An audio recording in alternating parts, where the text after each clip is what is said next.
Hey everyone, welcome to Aussie Footy Chats, episode 10, Fremantle Trade Chats. So today I'm going to talk about the Fremantle Dockers.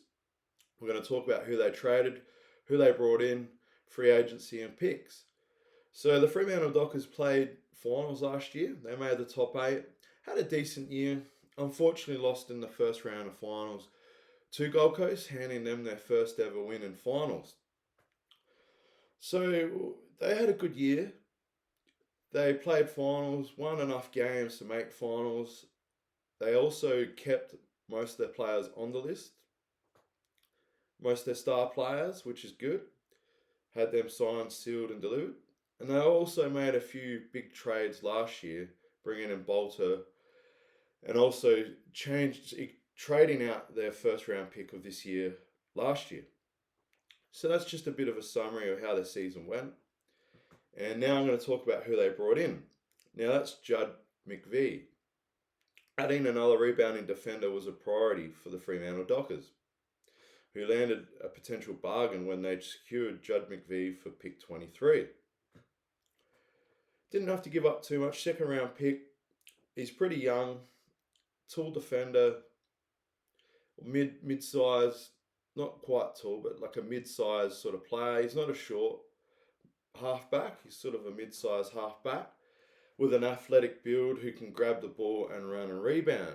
Also quite good in the air. He can grab and mark the ball. They also had a star player retire this year, Nate Fife. And congratulations to your career, mate. I think you've done an amazing job. And you've put your heart and soul into the club. And just want to say congratulations, mate.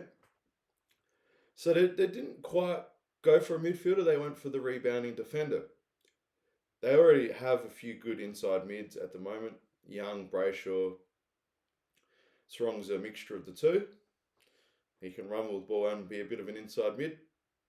So yeah, they've got that position sort of covered because Nate Fife was coming to the end of his career and battling a lot of injuries with his body. And he played in the last game and got a lovely send-off. And yeah, congratulations, mate. So we've gone with Judd McVie from Melbourne and didn't really have to give up too much. Second round pick. Also, the Dockers gave pick 24 and 46 a couple of years ago for a Geelong player, Jordan Clark. So it's quite similar. They're going for that sort of type of player. Jordan Clark's probably a bit smaller and plays more of the smaller halfback role, but a good running defender. So he can run and carry and also tag out a player. Where Judd McVie's probably better above his head and potentially become a really great player. So he's gone home. So yeah, that adds that into the mix. Also, yeah, congratulations to getting a guy that's come home, a good player. Melbourne will miss him. And now they've got to sort of find a player to replace that player. I'll get into that when I talk about Melbourne. So we'll just go and talk about who left Fremantle in the trade period. So Will Brodie got traded to Port Adelaide. Now he was traded for a very late pick in the hundreds, and I believe that the Fremantle coach probably wasn't the biggest fan of him in the end, and had a few other players in front of him on the list as an inside midfielder. And Port Adelaide, I think, need another inside mid to add to their bow, and I'll sort of talk about that when I get to Port Adelaide. Bit of a crash and bash player to stop their other midfielders getting hurt, or potentially sort of be a bit of help in the engine room, a bit of extra muscle essentially. So I'll talk about that with Port Adelaide, but yeah, Will Brodie played a pretty good couple of years previously before this year. He played a lot of VFL. 30 odd touches and a goal. Statistically, he should probably be in the side.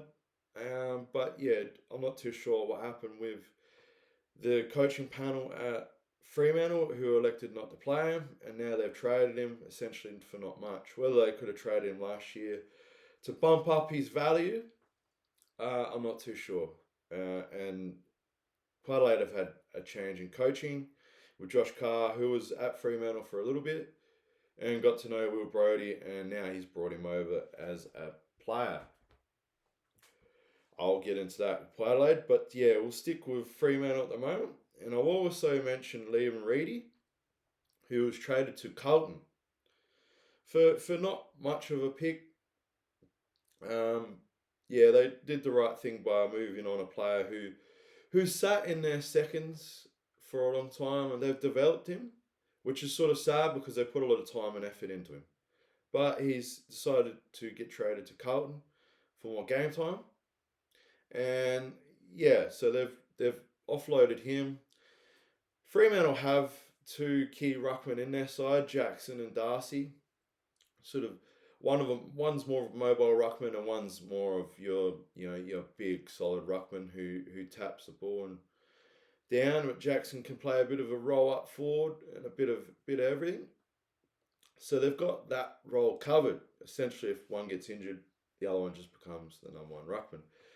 The last previous years, they struggled to sort of connect together, but this year they played a lot of football together, and they've become more of a duo together and sort of cemented themselves. So Liam's decided to move on and move to Carlton for that opportunity.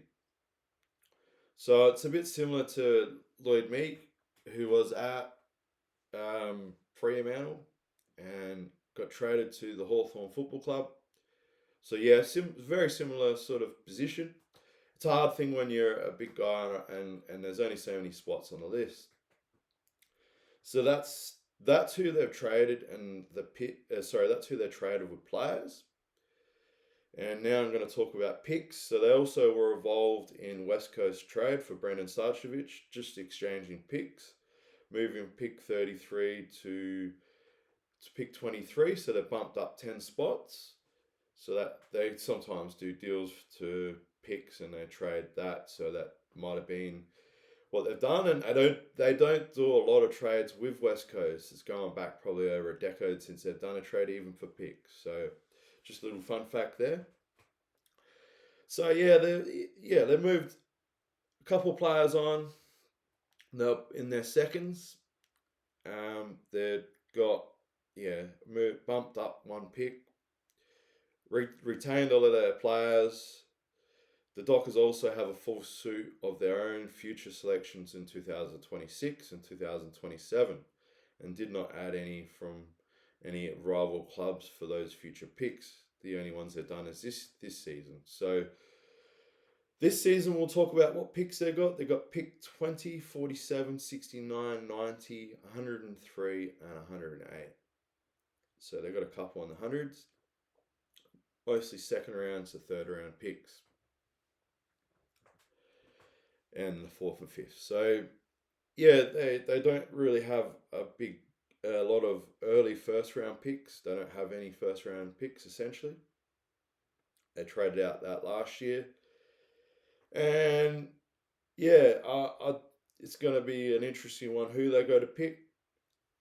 And, would love to snag a developing inside mid sort of a big mid to replace an 8-5 player. That's obviously a very hard thing to do because they're a generational player at Fremantle. And it's not easy to replace a guy like that. So that's quite an interesting one. So we'll see who they look for in the draft and who they're going for. So retained most of their list, traded out a couple players, got a couple picks in. Probably could have got a little bit more for Will Brodie if they traded in previous year, but just how it's worked out with Adelaide with the coaching change and who they wanted to bring in. So it's pretty quiet one. That's essentially all I've got written down on my notes and what I need to explain with the Fremantle Football Club. And it's quite an interesting one. They've picked up a player and got some picks. So sort of quiet, but good defender. Quite young still, and so good on the Fremantle Football Club. Going to be a hard team to beat over there again in WA. So yeah, congratulations and hope all the best. I hope you enjoyed it, Fremantle fans. That's the best I could explain their trade period, and I hope everyone has a great weekend. And like and subscribe, and thank you very much. And take care, everyone. Thank you.